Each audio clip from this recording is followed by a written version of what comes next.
O Sonâmbulo, parte 2, capítulo 5. Acontecimentos trágicos. Porém, Antônio Carlos, os anos sossegados terminaram, falou Daniel, mudando a expressão. Na escola, a garotada falava com medo. Um tarado estava solta. Houve muitos comentários sobre o assunto. Alguém viu um homem claro de pijama correr pela rua do ouvidor. A mocinha que morreu chamava-se Isa. Era bonita, tinha 16 anos. Foi encontrada morta na quinta-feira sem roupas num bueiro da cidade. Dizem que foi assassinada de madrugada. O que uma mocinha estava fazendo na rua à noite? Perguntou José Luiz. Era uma garota de programa, respondeu um colega. 4 dias depois, acharam outra mocinha em um matagal, morta do mesmo modo. No orfanato, na marcenaria, na escola, não se falava de outro assunto. Já morreu faz mais de 30 dias. Tiveram certeza de que era Maria Teresa pela pulseira que usava e pela mala de roupas que estava ao lado do corpo. Maria Teresa era uma moça de 20 anos que trabalhava na cidade próxima. A família morava num sítio perto da cidade. Ela viera passear, visitar a família. Ficaram uns dias no sítio e depois foram embora. Foi a pé até a cidade, onde pegaria o ônibus para outra cidade em que trabalhava. Era empregada doméstica. Os pais acharam que ela estava no emprego onde morava. Como Maria Teresa não regressou na data certa, seus patrões esperaram uns dias. Depois escreveram para o sítio, perguntando o porquê de ela não ter voltado ao trabalho. Os pais, então, pensaram que a filha fugira com o namorado, que morava na cidade em que ela trabalhava. Mas quando o moço apareceu, desesperado à procura dela, os pais se preocuparam. Foram à polícia e aí começaram as investigações. Souberam que Maria Teresa não chegara à cidade nem pegara o ônibus. Começaram a procurá-la e encontraram-na morta sem roupas. Fora violentada. Fiquei chocado. Ficava triste ao saber de qualquer violência. As meninas do orfanato estavam com muito medo, não ficavam sozinhas. Terezinha foi dormir com as garotas maiores. Ao irmos à marcenaria, passávamos por uma casa que tinha um quintal enorme. Da rua víamos as árvores frutíferas. A laranjeira está carregada. Vamos pedir algumas laranjas para a mulher que mora aí, disse José Luiz. Pedimos e a mulher deu uma laranja para cada um de nós. Agradecemos e fomos embora. Essa mulher merece que a roubemos, expressou José Luiz. Na volta, podemos pular o muro e pegar algumas frutas, eu sugeri. E assim fizemos. Nos galhos da laranjeira arranhei o peito, os braços e o rosto. Não comentei isso com José Luiz. Ao tomar banho vi os arranhões. Estava cansado e fui dormir mais cedo. Acordei com Terezinha chacoalhando-me. Acorde, Nick. Dona Carmen quer falar com você. O que se passou depois foi um pesadelo. Não consegui entender nada. Tonto de sono, fui para a sala da diretoria puxado por Terezinha. Dona Carmen estava muito preocupada e indagou-me. Você não se lembra mesmo, Nick, do que faz dormindo? Não tem nenhuma lembrança? Não, senhora. O que eu fiz desta vez? Perguntei preocupado. Algo grave. O delegado está aqui e quer falar com você. 3 policiais estão vasculhando o orfanato. Nick, estão acusando você de ter cometido esses crimes. Esta noite mataram mais uma garota. Ela estava desaparecida desde ontem à tarde. Não voltou para casa depois das aulas. Acharam-na morta numa casinha abandonada perto de uma estrada. Estava como as outras, sem as roupas. Foi violentada e morta por estrangulamento. E porque acham que fui eu? Juro que não fui. Falei gaguejando apavorado. Porque você é sonâmbulo. E porque foi visto um homem de pijama, que dizem ser parecido com os que vocês usam, correndo aqui perto na noite em que Isa foi morta. O delegado entrou na sala e examinou-me. Senti um medo terrível, um frio na barriga. Ele pegou meus braços, abriu meu pijama, olhou meu peito. Depois falou para Dona Carmen. Meus homens encontraram, escondido no quintal do orfanato perto do muro, um pijama sujo de sangue. Você, Nick, está com os arranhões. O que aconteceu? Arranhei-me na árvore. Respondi baixinho. Ou a mocinha tentando se defender arranhou você. Conte essa história direito. Queria que fosse um sonho. Queria acordar daquele pesadelo. Dona Carmen, chorando, pediu para o delegado não me levar preso. Ele ordenou que pegasse uma roupa minha e Terezinho atendeu. Mandou que eu me trocasse e me levou preso. Entrei no carro e fiquei entre dois policiais. Na cadeia fui levado a uma sala. O delegado mandou que me sentasse e disse: é melhor falar toda a verdade. Como você matou as moças, por quê? Para violentá-las, não foi? Eu não matei. Recebi 2 tapas, um de cada lado do rosto. Tonteei, quase caí da cadeira, o sangue veio à boca. Delegado, é melhor não marcá-lo com pancadas. Ele é menor de idade e não sabemos se foi ele, disse um policial. Tenho certeza de que foi ele, afirmou o delegado. Mas você tem razão. A diretora do orfanato, aquela dona Carmen, é capaz de vir aqui defender esse monstro assassino. Diga que foi você, Nick, e não lhe bateremos mais. Não fui eu. Não sou assassino. Por favor, por Deus, acredite em mim, eu gritei. Como põe Deus em histórias sujas? Matou e depois pede por Deus. Será que suas vítimas também não pediram clemência em nome de Deus? Expressou o delegado. Com um sinal de cabeça, 2 policiais me pegaram pelos braços. Levantaram-me e levei uma surra de bastão de borracha. Fale, confesse, gritava o delegado. Não sabia o que falar. Pedi e supliquei. Acho que o delegado cansou. Parou e mandou que me levassem. Fui conduzido e deixado numa cela pequena, onde fiquei sozinho, todo dolorido e apavorado. As outras celas, onde trancafiavam muitos detentos, eram maiores. Eles conversavam, riam e me ofendiam. Foi servido o almoço deles, não me deram nada, mas não estava com fome. Apavorava-me quando vi um policial. De repente, a cela se abriu e o senhor Ciro entrou. Joguei-me nos seus braços chorando. Senhor Ciro, por Deus, ajude-me. Estou aqui para isso, Nick. Assobiu e vaias.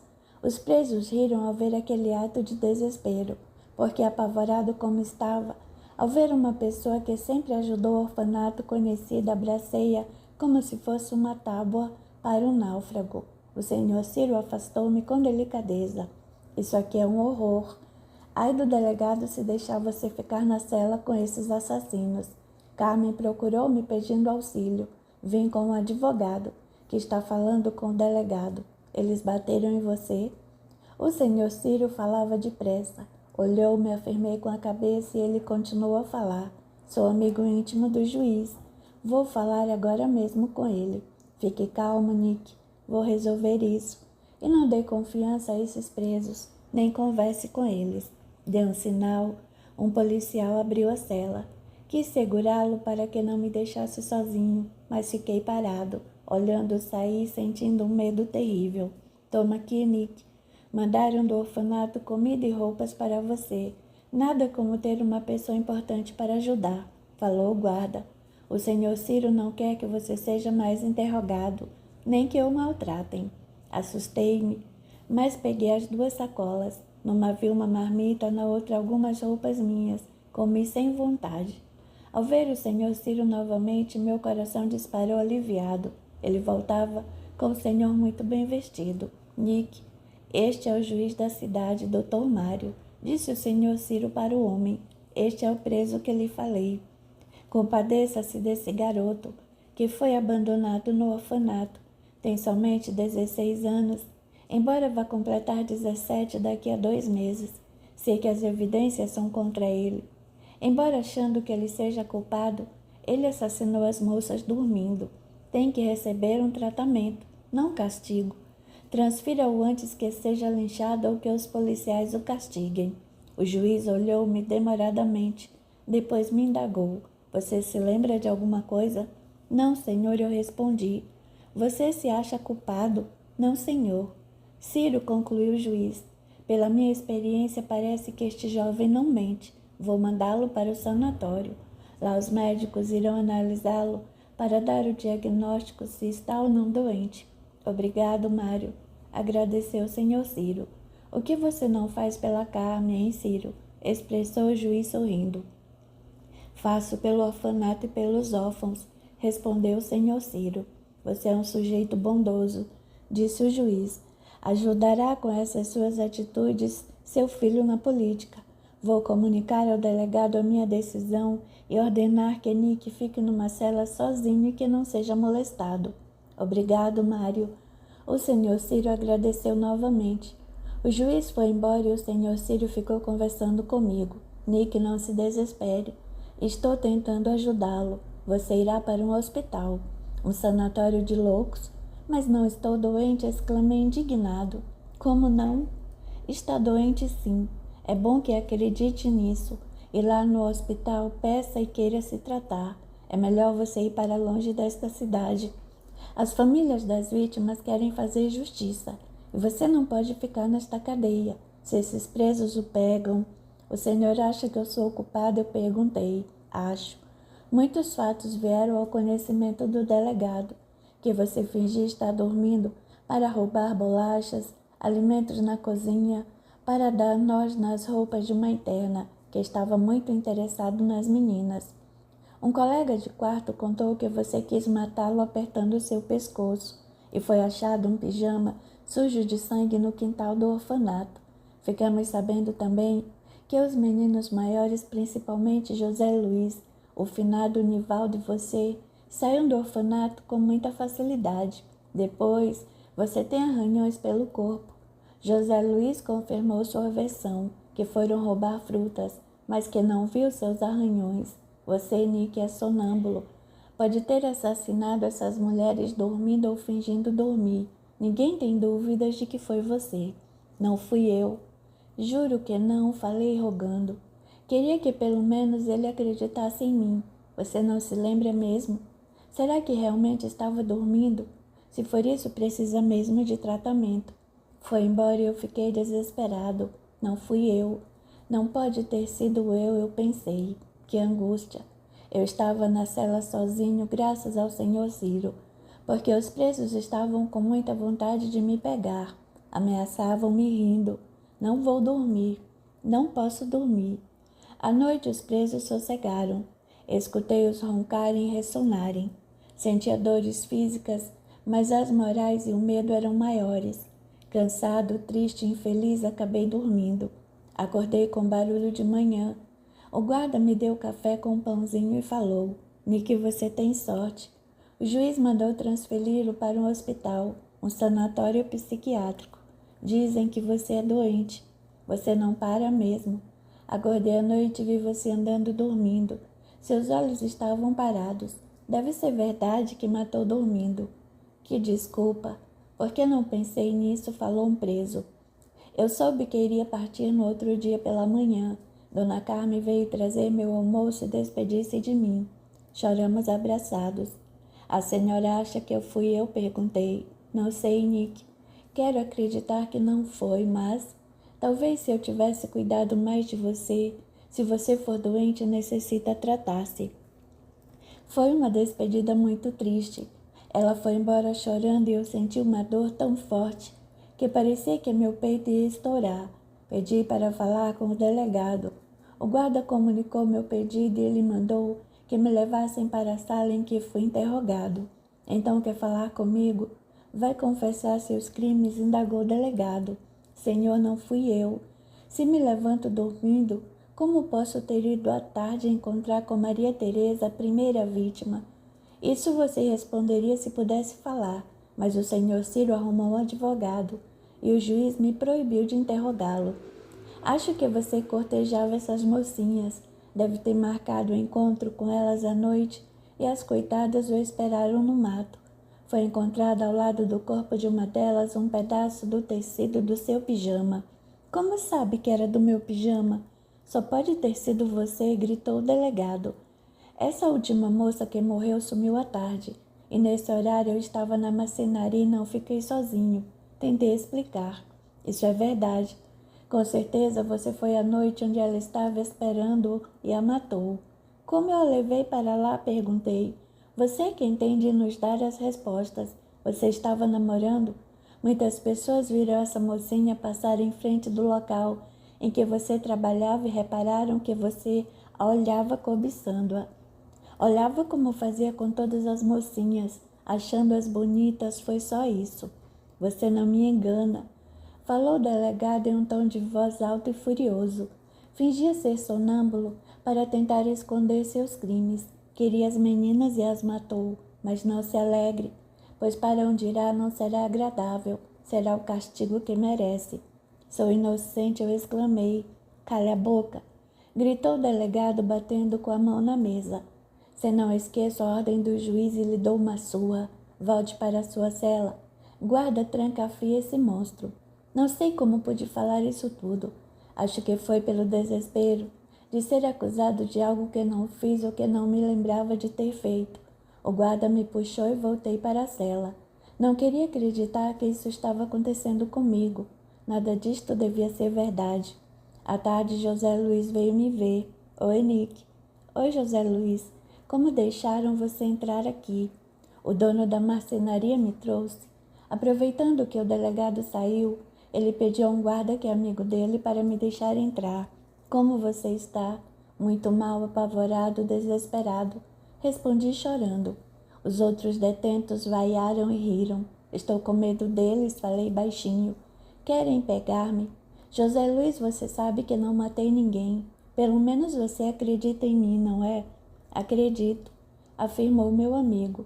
Falei para eles que você é inocente, mas também não acreditam em mim.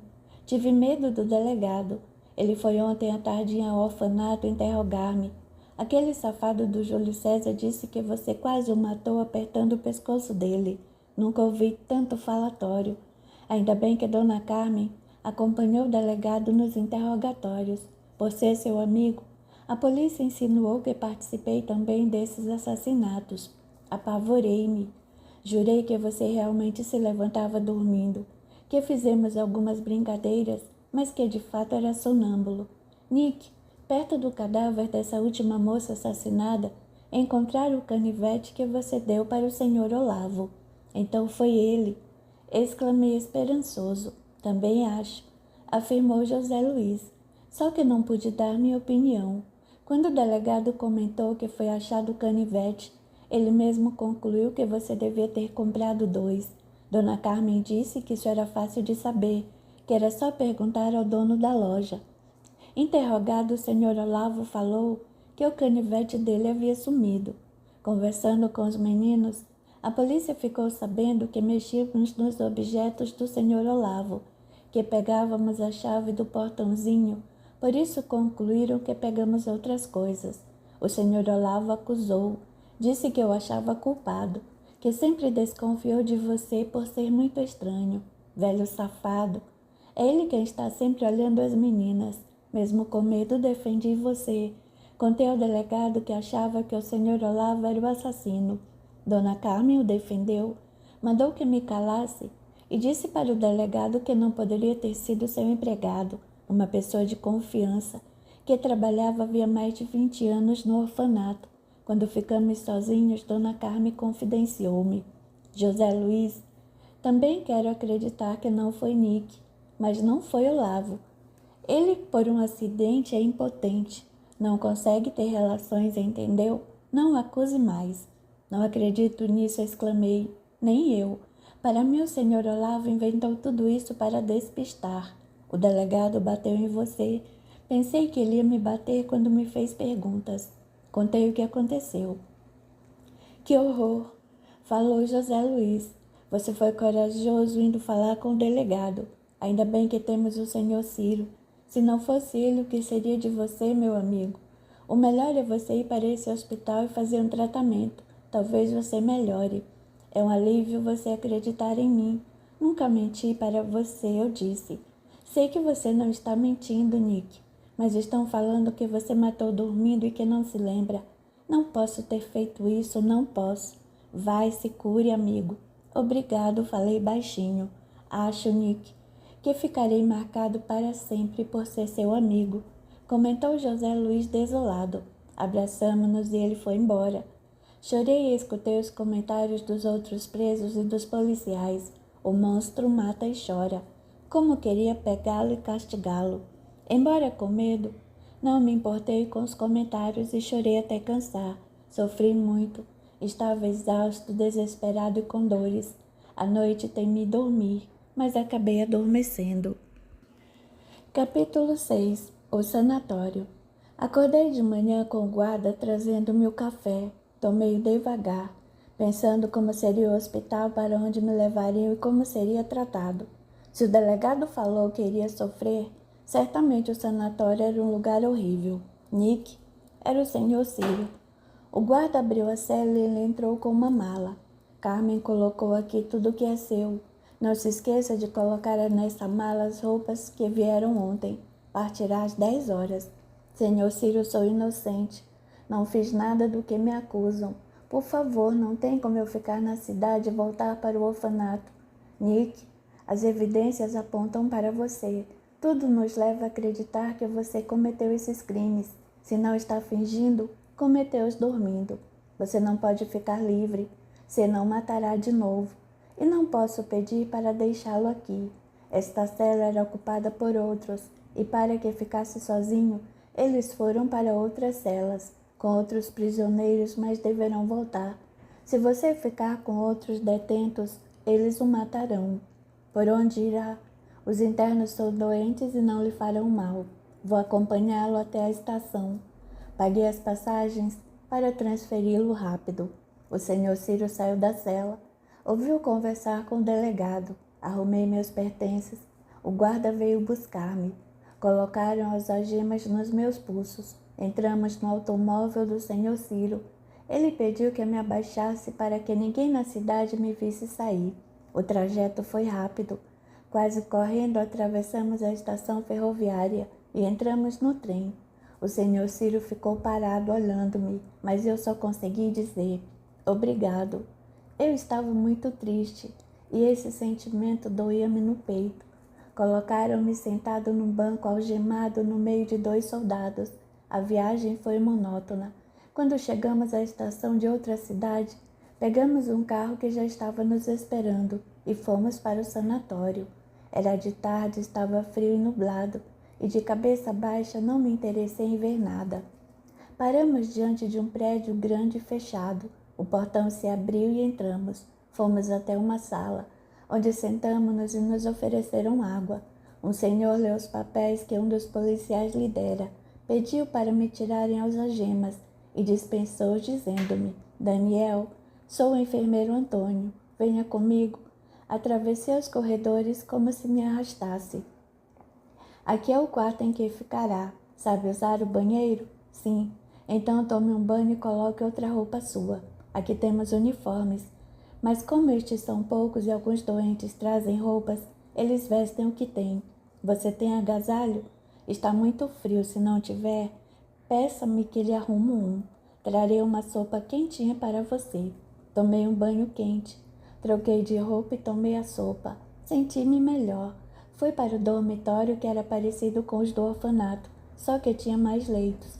Deitei-me na cama que Antônio me indicou. Estava cansado. Observei o local, a pintura era velha, como mobiliário, e as camas feias. Oi, sou José. Eu sou Geraldo, como se chama?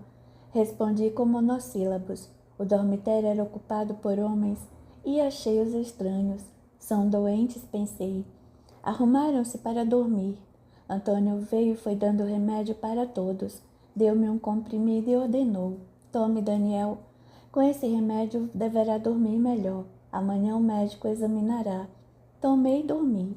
No outro dia, após o desjejum, o enfermeiro conduziu-me a uma sala onde um médico já idoso me cumprimentou. Sou o Dr. Estevão. Bom dia. Daniel, você é sonâmbulo. Levantou-se esta noite e andou pelo quarto, apavorando seus companheiros. Nisso, o enfermeiro entrou na sala e os dois me ignoraram. Ficaram conversando sobre mim. Ele é acusado de assassinar 3 moças. Está aqui no relatório que o juiz nos mandou. Esta noite levantou-se e andou pelo quarto. O enfermeiro Antônio não conseguiu acordá-lo. Pode ser perigoso. Sonâmbulo normalmente não acorda fácil, explicou o médico. E não acredito que alguém mate em estado sonambúlico. Então ele finge muito bem, comentou o enfermeiro. Vou tratar dele. É um caso novo e digno de estudo. Pode sair, vou examiná-lo. O enfermeiro saiu. O doutor Estevão olhou-me, sorriu e indagou. Sente alguma coisa de diferente? Dor? Tenho dores pelo corpo. O delegado me bateu e respondi. Essas dores passam. Para melhor tratá-lo, você não pode mentir para mim. Sou médico e vou curá-lo. Sim, senhor, só falo a verdade. Também quero curar-me, falei esperançoso. Isso é bom. A vontade interfere no tratamento. O doutor Estevão me fez várias perguntas, examinou-me e concluiu. Seu corpo está saudável. Um pouco magro, mas nada que uma alimentação adequada não resolva. Por hoje é só. Vou receitar uns medicamentos. O remédio me deixou prostrado. Ficava somente deitada e meu sono era estranho.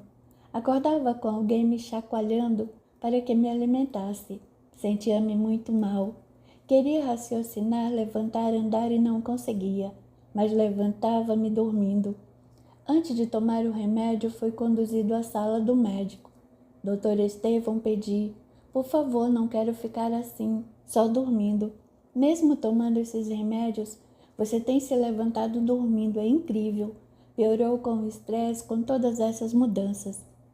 Doutor, por favor, por que o senhor não me deixa trancado? Vi uns quartinhos perto do dormitório. Você quer ficar trancado? Perguntou o médico. Aqueles quartos são para pacientes perigosos. Quero ficar lá apenas à noite para dormir. Por favor, roguei-lhe. Está bem. Vou suspender sua medicação. Voltei de conversar com você para saber que doença tem para depois tratá-lo. Vou pedir para arrumarem um daqueles quartinhos e você dormirá trancado. Acho que é o melhor a fazer. Assim você não assustará mais os doentes. Obrigado. Perto dos dormitórios havia um corredor com 5 quartos pequenos com grades nas janelas. Antônio arrumou um para mim. Ele tinha um armário e uma cama. Coloquei com dificuldade meus pertences no armário e fui dormir. Sem os remédios, 2 dias depois estava bem. Percebi que os doentes levavam uma vida muito monótona. Havia horários para tudo.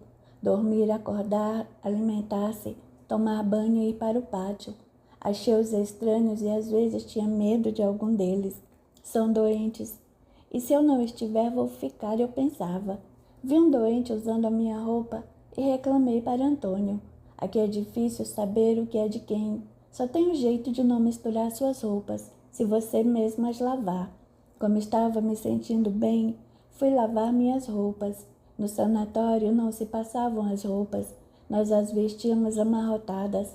A alimentação não era boa. A maioria dos alimentos era doada. Não era um lugar de muita higiene. Existia espaço para fazer uma horta, mas nada estava plantado.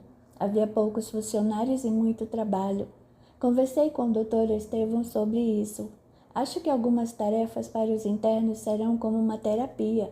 Vou conversar com o prefeito da cidade sobre isso. Talvez ele nos ajude, respondeu o médico. 2 dias depois, 2 homens empregados da prefeitura vieram com ferramentas e mudas. Ofereci-me para ajudar outros internos também. Somente usávamos as ferramentas com os empregados por perto, vigiando-nos. Algumas mulheres internas passaram a ajudar na limpeza e na cozinha, melhorando a higiene. A horta logo ficou bonita e tivemos mais opções nas refeições. Também pedi tintas para pintar o sanatório. Vieram outros homens e pintamos o prédio, melhorando seu aspecto. E muitos internos sentiram-se melhor com a terapia do trabalho, como dizia o Dr. Estevão. Não recebi nenhuma notícia do orfanato. Escrevi cartas para Dona Carmen e José Luiz, mas não obtive respostas.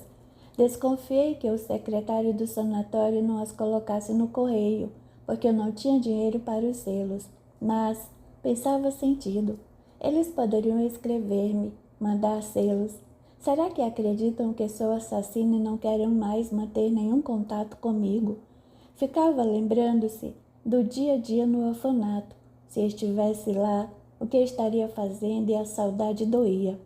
O Dr. Estevão, no começo, conversava comigo uma vez por semana. Depois essas consultas foram escasseando, pois eram muitos doentes para um único médico. Ele fazia muitas perguntas sobre minha infância, o orfanato, sobre os crimes, como eu dormia e se realmente não me lembrava de nada dos meus sonhos. Continuei me levantando dormindo. Todas as noites o enfermeiro de plantão trancava a porta do meu quarto e somente a abria de manhã. Sabia que continuava sonâmbulo, porque mexia nas roupas do armário, trocava de roupas, acordava no chão e uma vez o fiz dentro do armário. Certa vez acordei com os dedos machucados. Percebi que tentara desparafusar os parafusos da janela. Numa manhã, o enfermeiro destrancou a porta do meu quarto. Ele disse que o fez como de costume e que eu respondi ao seu cumprimento. Só que não acordei e levantei-me dormindo. De pijama fui para a portaria e quase saí do prédio. O porteiro gritou comigo chacoalhando-me. Acordei apavorado. Empurrei-o e ele caiu. Fiquei confuso, envergonhado. Pedi desculpas ao porteiro. O Dr. Estevão depois veio conversar comigo. O que aconteceu, Daniel? Não acordei quando o enfermeiro abriu meu quarto e levantei-me dormindo. Quando finalmente acordei, estava confuso. Durante alguns minutos não sabia quem era nem onde estava. Foi horrível. Isso acontece com os sonâmbulos, quando são acordados. Sentem-se confusos e podem agredir achando-se atacados. Não é perigoso acordar sonâmbulos quando eles estão andando? Perguntei. Não é perigoso, explicou o Dr. Estevão. O que pode acontecer é eles ficarem apavorados e agredir como você fez. Se o porteiro tivesse falado com você normalmente, pedindo para que voltasse a se deitar, certamente você o teria obedecido. Vou ser castigado? Indaguei com medo. Não, pode ir. Os internos indisciplinados eram castigados com medicações mais fortes e ficavam trancados nos quartinhos. Isso quando não tomavam choques que diziam acalmá-los. Todos os internos temiam os castigos que para o Dr. Estevão eram tratamento, pois no momento não havia outras terapias. O enfermeiro que me acordava passou a abrir a porta, olhando-me, e pedi que eu respondesse se estava acordado, conforme a orientação do Dr. Estevão.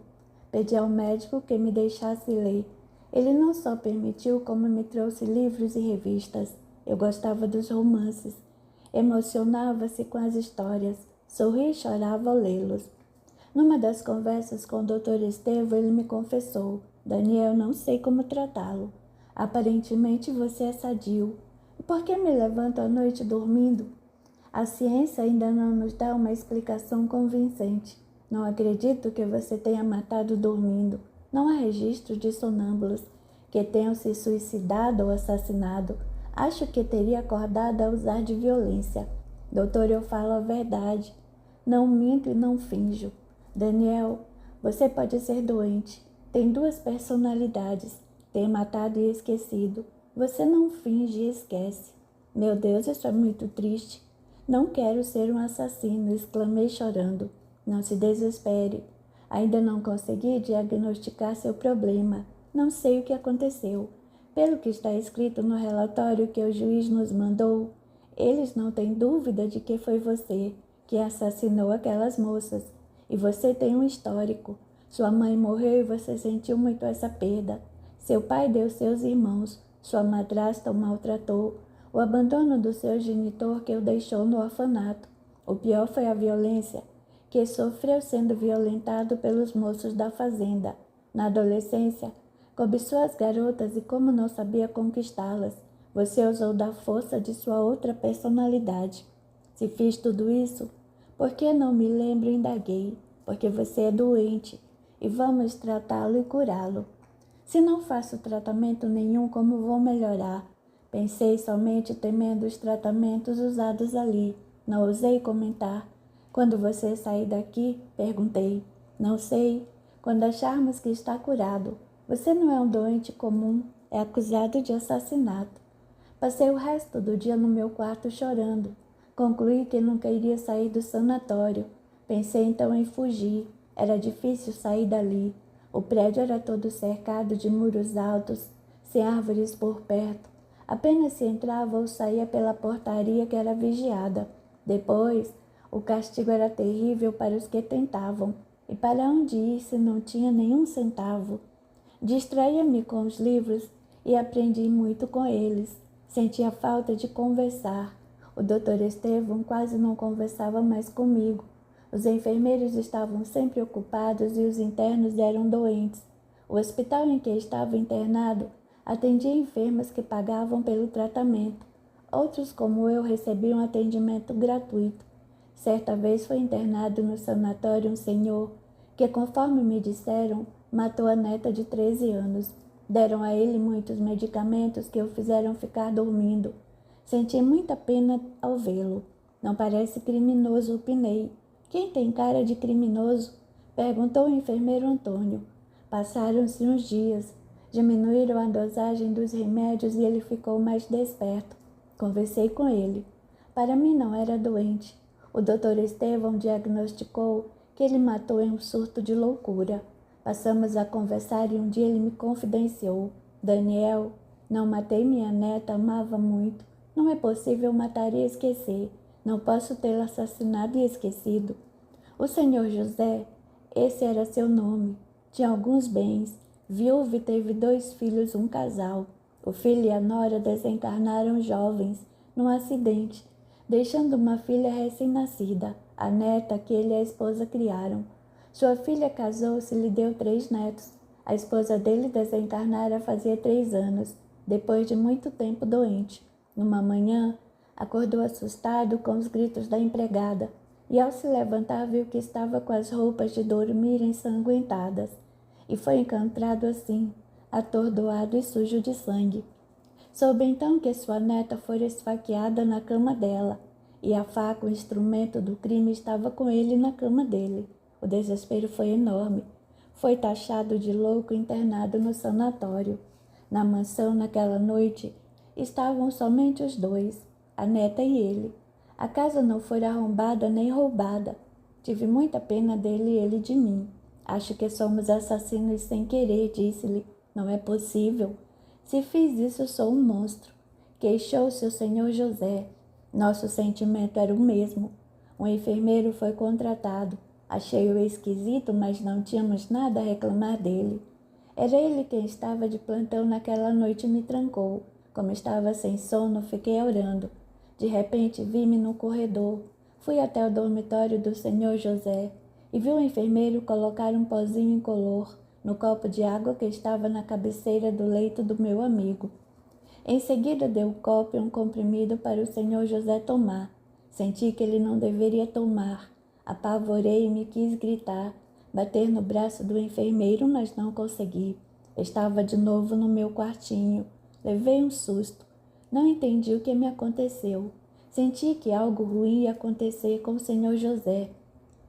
Bati na porta desesperado, chamando o enfermeiro e ninguém me atendeu. Cansado, adormeci. No outro dia, Antônio, ao abrir a porta, deu-me a notícia. Daniel, o senhor José morreu esta noite. Por quê? Perguntei entristecido. Achamos que foi do coração. Quer vê-lo? A família já foi avisada. E a filha virá buscar o corpo agora de manhã. Antônio, se eu batesse na porta, você escutaria se estivesse de plantão? Escutaria e não daria atenção, pois você normalmente faz barulho no seu quarto, respondeu ele. Resolvi não falar nada do que vira. Não saberia como explicar o ocorrido. Como eu poderia ter visto algo se estava preso? E não adiantaria nada, pois o senhor José morrera. Um mês depois, o enfermeiro suspeito demitiu-se. Nunca me esqueci desse acontecimento. Quando desencarnei, já estando bem, recebi a visita do senhor José. Pedi-lhe que me contasse o que acontecera, e ele me atendeu. Não foi o boa pessoa encarnado. Enriqueci de maneira desonesta e com o sacrifício de muitos. Fui cruel tomando bens de pessoas que me deviam dinheiro. Fui cruel. Quando meu filho desencarnou, sofri muito e parei de agir assim, mas não reparei esses erros e acho que não me arrependi com sinceridade. Tive nessa mesma encarnação as reações dos meus atos. Com a minha desencarnação, minha fortuna ia ser dividida em 2 partes iguais, uma para minha neta e a outra para minha filha. Meu genro, seguindo meu exemplo, ambicionou receber mais. Naquela noite de horror no jantar, ele colocou um sonífero no meu copo de água e foi embora. Como minha filha morava perto de minha casa, eles vinham jantar conosco 3 vezes por semana. Meu genro deu também sonífero para minha filha para que ela não visse sair. Facilmente entrou no meu lar, matou minha neta e me sujou de sangue. Agiu com perfeição, e todos tiveram certeza de que fui eu o assassino. Depois contratou um matador, que se fez passar por enfermeiro para me envenenar. Assim ficou com todos os meus bens. Fiz muitas maldades nessa encarnação e sofri. Desencarnei e padeci muito, até que arrependido pedi perdão. Perdoei, desejei me melhorar e fui ajudado. O que aconteceu com seu genro? Perguntei curioso. Começa a arrepender-se. Meu dinheiro não lhe deu a felicidade que almejava. Tenho um neto viciado em drogas e uma neta doente. Já tive raiva dele, mas não tenho mais. Oro para que se arrependa e melhore sua maneira de agir. Minha filha nunca desconfiou dele e acha que eu fui um assassino. Contei a ele que vi o enfermeiro dar-lhe veneno e que não pude fazer nada. Você deve ter saído em perispírito do corpo físico e ter visto, concluiu o senhor José. Despedimo-nos e fiquei sabendo que para algumas pessoas as reações às ações, boas ou más, praticadas vêm rápidas, para outras são mais demoradas, mas que de qualquer forma somos donos dos nossos atos. A minha vida no sanatório continuava monótona. Capítulo 7. O amor.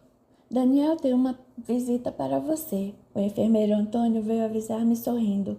Estava na horta. Sorri também, não acreditando. Estou trabalhando, Antônio. Na hora para brincadeiras respondi. É verdade, você tem uma visita, afirmou Antônio. Quem viria me visitar? Indaguei. Um senhor distinto, que está conversando com o Dr. Estevão. Ande logo, lave as mãos e o rosto e vá para a sala do doutor. Rápido, garoto. Antônio não costumava brincar, mas achei que ele brincava comigo. Resolvi ir mesmo não acreditando, achando que depois iriam rir de mim. Lavei o rosto e as mãos, ajeitei minhas roupas e fui para a sala do Dr. Estevão. No corredor ouvi vozes. Será que é verdade? Pensei. Será que tenho mesmo visitas? Um senhor distinto? José Luiz. Ele não é senhor? Mas para o Antônio todos os homens bem vestidos são senhores. Meu amigo veio me visitar. Bati na porta e escutei Dr. Estevão dizer para entrar. Meu coração disparou. Tremendo, abri a porta. Senhor Ciro, exclamei. Tive impulso de abraçá-lo, mas ele me estendeu a mão que apertei. Que alegria, exclamei. Como está? Perguntou ele. Estou bem. Vou deixá-los sozinhos, falou Dr. Estevão saindo da sala. O senhor Ciro sentou-se e com um gesto de mão convidou-me para sentar ao seu lado. Aqui eles o chamam de Daniel, não é? Pois vou chamá-lo assim. Nick deve ser esquecido. Senhor Ciro, por favor, eu pedi. Dê-me notícias do orfanato. Escrevi cartas e não obtive respostas. Houve muitas mudanças no orfanato, tudo muda. 15 dias depois que você veio para cá, Carmen faleceu. Foi encontrada morta pela manhã, vitimada por alguma doença no coração. Terezinha ficou uns meses no lugar de Carmen. Soninha e ela são semi-analfabetas e certamente não sabem escrever cartas. Olavo está como sempre. Sujeito estranho. É melhor que ele não saiba de você. Agora no orfanato tem nova diretoria, a Dona Alda, que fez uma campanha para que adotassem os órfãos. Atualmente há poucas crianças lá. Senti vontade de chorar ao saber do falecimento de Dona Carmen. Esforcei-me para não fazer, pois não queria estragar o prazer de receber uma visita. Perguntei, e José Luiz, o senhor sabe dele? Uma semana depois que você veio para cá, ele saiu do orfanato e foi para uma cidade vizinha. Não sei dele, somente o nome da cidade onde foi morar, respondeu o senhor Ciro. Fez-se um silêncio em que escutei meu coração bater forte. O senhor Ciro olhou-me e falou, Carmen preocupava-se com você. Era que ele ia ter ajudado, mas uma pessoa muito caridosa. Daniel, tive que vir aqui, a esta cidade a negócios. Lembrei-me de você e vim vê-lo. O Dr. Estevão falou-me muito bem de você. Disse que é calmo, trabalhador e que não é perigoso. Deve ter se curado. Por isso vou levá-lo embora. Se quiser, é claro. Como levar-me daqui posso ir? Indaguei afobado. O senhor Ciro sorriu e explicou. Daniel, você não foi julgado. Acho mesmo que arquivaram seu processo. Você era menor de idade na época e se está bem e curado, não tem por que ficar preso aqui, uma vez que vai fazer 22 anos. Está aqui há muito tempo. Vou fazer 21 anos, informei. Não, Carme e eu sempre achamos que você era mais velho, que deve ter sido registrado com data errada. Já é maior de idade e não tem por que ficar mais neste hospital. E segundo a opinião de um especialista, o médico que o tratou, você está bem. Posso me responsabilizar por você e levá-lo comigo para minha fazenda, onde lhe darei emprego.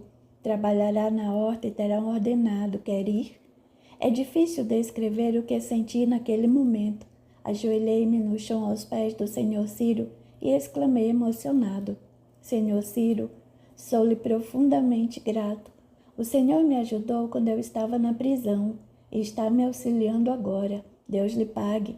Quero ir sim, farei de tudo para que não se arrependa. Ele sorriu e me puxou pelo braço, levantando-me. Abriu a porta e bateu em outra, e o doutor Estevão abriu. Doutor Estevão, disse o senhor Ciro, Daniel irá embora comigo. Posso ir mesmo? Perguntei, receando ainda ser uma brincadeira. Claro que pode, respondeu o doutor Estevão, sorrindo diante do meu contentamento. Vá arrumar suas coisas. Iremos embora já, ordenou o senhor Ciro. Fiquei apreensivo. Não tinha nada para arrumar. Minhas roupas que trouxera do orfanato haviam acabado. Tinha algumas doadas, mas eram velhas. Ao me ver indeciso, o doutor Estevão explicou ao senhor Ciro. O sanatório passa por diversas dificuldades. Os internos esquecidos pela família, ou os que não as têm, vestem roupas que recebemos de doações, pois não temos verbas para uniformes. Acho que Daniel não tem nada para levar. Não tem importância, disse o senhor Ciro. Compre algumas para ele. Daniel vai trocar de roupa. Coloque uma limpa se possível e despeça-se dos amigos. Volte logo, estarei esperando. Rápido. Fui ao meu quarto trocar de roupa. Estava afobado, com o coração disparado. Parei um instante e pensei, curado? Será que estou curado? Não seria mais honesto eu dizer ao senhor Ciro que ainda sou sonâmbulo? Ele me levará embora se souber. Quero sair daqui. Depois foi o médico, o doutor Estevão, que afirmou que me curou. Eu não falei nada, não me perguntaram. O médico sabe mais do que eu. Não me sinto culpado. Mereço esta oportunidade. Despedi-me dos enfermeiros e de alguns doentes. Eufórico, fui para a sala onde era esperado. Despedi-me também do doutor Estevão. Agradecendo-lhe, saí do sanatório com o senhor Ciro. O carro dele estava estacionado na frente do prédio. Sentei-me no banco da frente, como ele ordenou.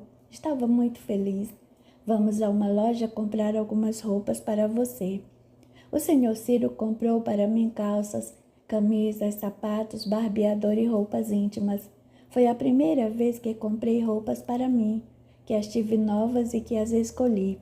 Senhor Ciro, não sei como lhe agradecer. Desconto do seu ordenado, respondeu ele. Tive vontade de cantar, mas me contive. Ria sem parar, deliciando-me com a viagem. A impressão que tinha era de que o céu nunca estivera tão lindo. Era encantador ver as árvores na estrada. O ar me pareceu puro e cheiroso. Chegamos à fazenda do senhor Ciro, que era perto da cidade onde estava o orfanato. Aqui é o quarto em que dormirá. Irá fazer as refeições na cozinha da minha casa. Ali está a horta. Amanhã comece a trabalhar. Quero a horta muito bonita. Se precisar de sementes, peça ao capataz. No lado direito e nos fundos da casa-sede, havia 3 quartinhos todos vazios. Eram cômodos com banheiro. Instalei-me num deles. Era confortável, tinha uma cama, guarda-roupa, uma mesa e 3 cadeiras. Tudo limpo e arrumado. Guardei minhas roupas, tomei banho e fui jantar. Achei a comida deliciosa. E a cozinheira, Dona Adelaide, era agradável, educada e conversou comigo, informando-me os horários da casa. Achei que não ia conseguir dormir de tão feliz que estava. No outro dia, Observei o quarto com medo de ter me levantado dormindo. Não notei nada de estranho. Feliz como estou, não devo me levantar mais dormindo. Vou acreditar que me curei do sonambulismo, eu pensei. Viver ali era muito bom. Eu trabalhava com prazer e alegria. Dias depois já se viu o resultado. A horta ficou linda. Todos ali tratavam-me bem. Raramente vi a esposa do senhor Ciro, Dona Maria Amélia.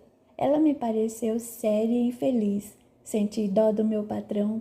Achei que sua mulher não o compreendia. O senhor Ciro viajou e quando retornou, foi à horta conversar comigo. E aí Daniel está gostando daqui? Muito. Quero agradecer ao senhor novamente, estou muito feliz. Você tem se levantado dormindo? Perguntou meu patrão. Acho que não, eu respondi. Alegro-me que esteja bem. O capataz vai pagar seu ordenado com um dos outros empregados. Vou descontar as roupas que lhe comprei. Senhor Ciro, será que posso visitar José Luiz? Pode ir à sua folga, sabe onde ele mora? A cidade em que ele reside é pequena e eu o encontrarei, respondi. Senhor Ciro afastou-se e pensei. Ele deve estar me ajudando por causa da dona Carmen.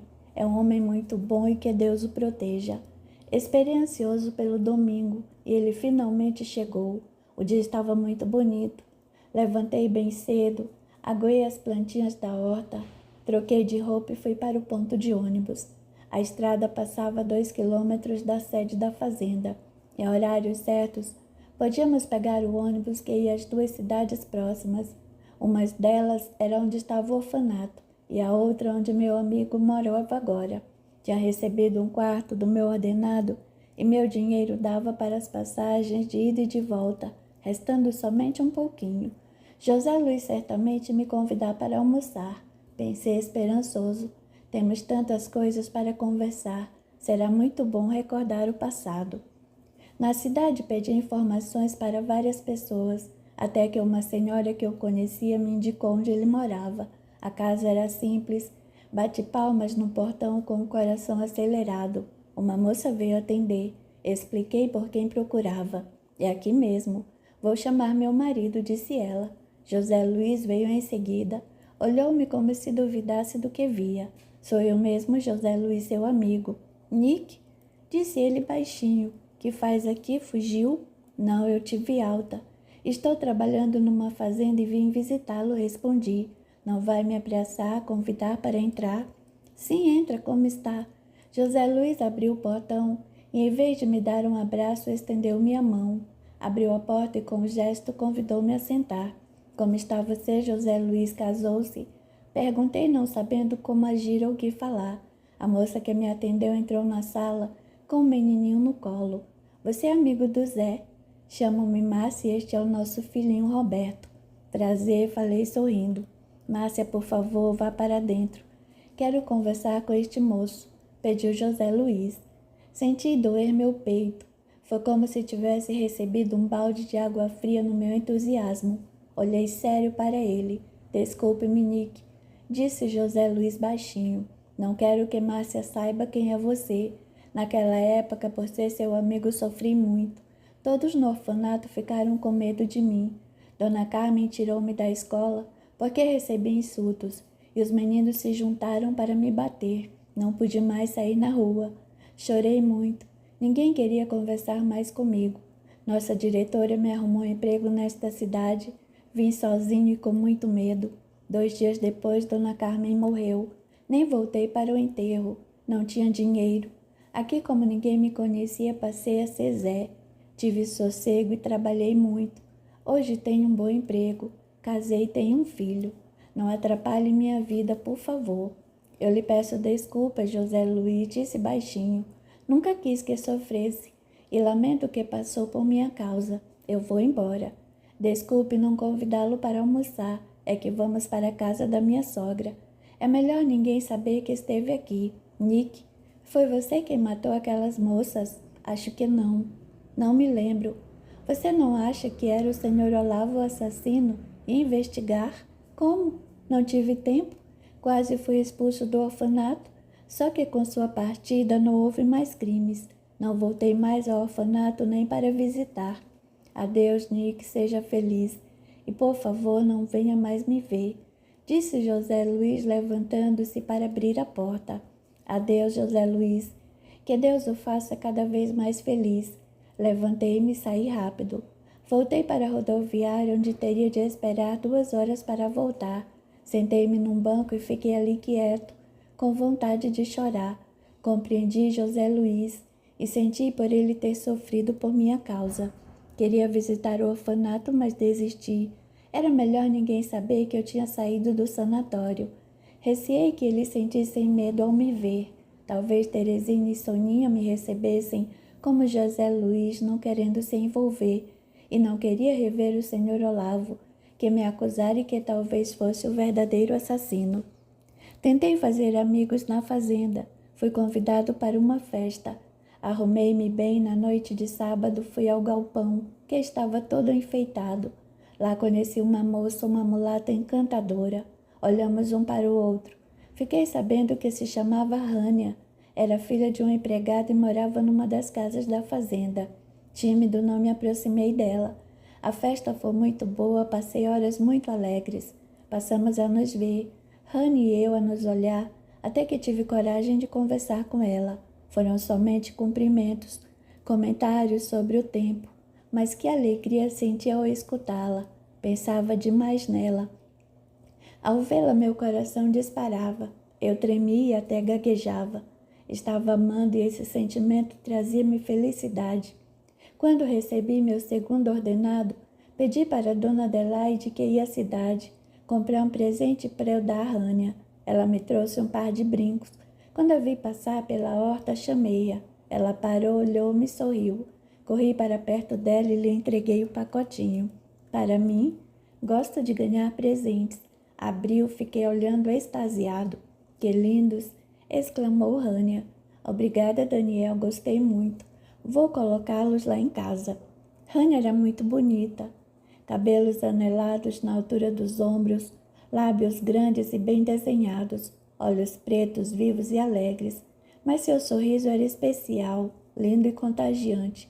Passei a fazer planos e a sonhar, em casar como José Luiz, ter filhos e certamente Rani e eu seríamos muito felizes.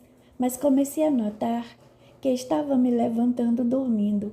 Pensei até em me trancar, mas para isso necessitava da ajuda de outra pessoa. Quem? Pensei aflito. Ali somente o senhor Ciro sabia quem eu era. Todos na fazenda me conheciam por Daniel, o moço que veio de outra cidade, a quem o patrão deu emprego. Não se comentava mais sobre aqueles crimes em que eu comuniquei que era o acusado, e ficava pensando, tentando encontrar uma solução. Se me prender com uma corrente ao leito, posso colocar um cadeado, mas e a chave? Se deixar perto, abro à noite. Se jogar a chave longe, não abro pela manhã. E aí, como me levanto para trabalhar? Preocupado, percebi que estava me levantando quase todas as noites.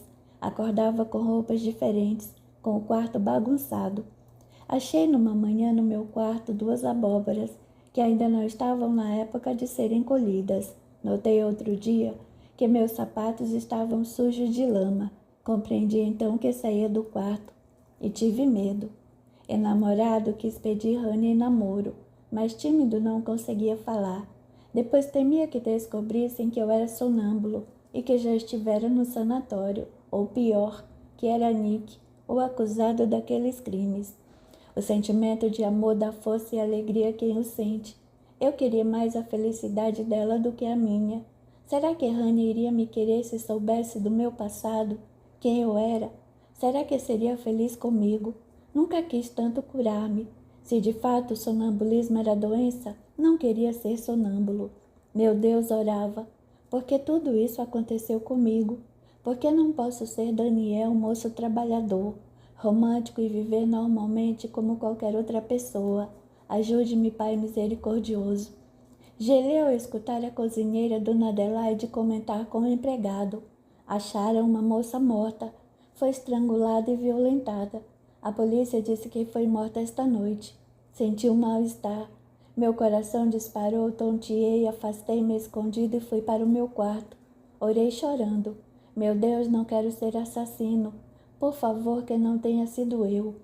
Voltei ao trabalho e quando Rania passou, fingi que não a vi. Eu estava muito apreensivo. Não queria dormir mais. Acabei adormecendo de cansaço. Na fazenda todos falavam do assassinato da moça. 6 dias se passaram. Devo ter me levantado todas as noites. Coloquei em volta da minha cama vasilhames com água. No outro dia percebi que afastaram deles. Como estava mais tenso, levantava-me mais, como dissera o Dr. Estevão. Estava quieto, conversava pouco.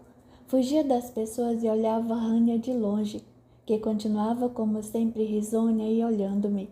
Naquela manhã, ao tomar o café, Dona Adelaide estava nervosa, com medo e contou-me, falando depressa. Outra moça foi encontrada morta aqui perto da fazenda, e do mesmo modo que Lourdinha. Essa era casada, mas todos sabiam que traiu o marido. Ela tinha filhos? Perguntei. 2 garotos, um de 5 e outros de 3 anos.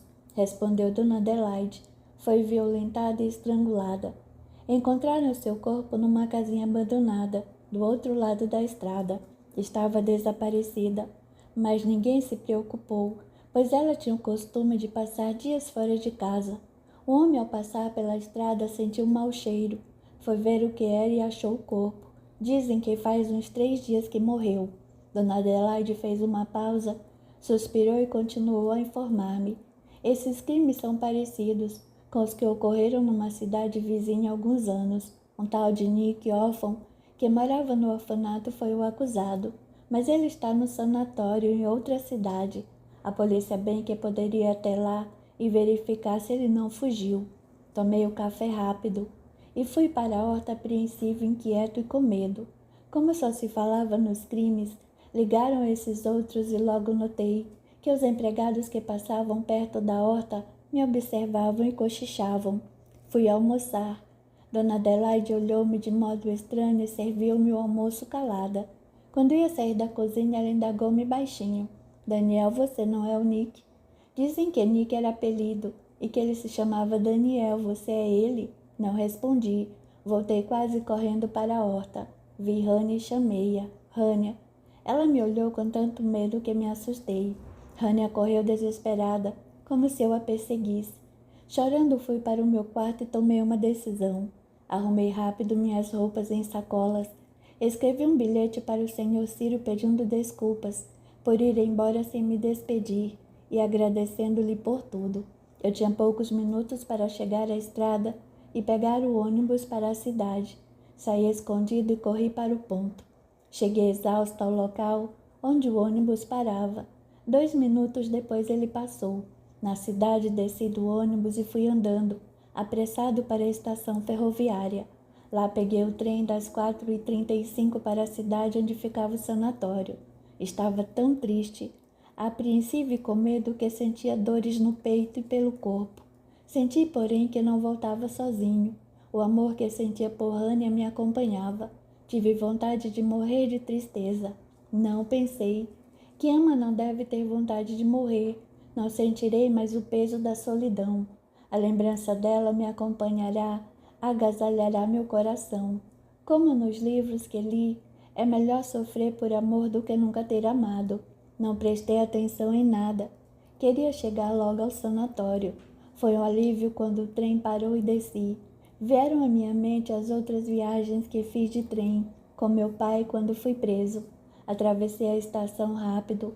Fui para a rua e tive de perguntar como chegar ao sanatório. Um senhor me informou. Continuei andando e quando vi o prédio senti-me mais aliviado. Fui ao encontro da construção grande e fechada. Voltava 4 meses depois.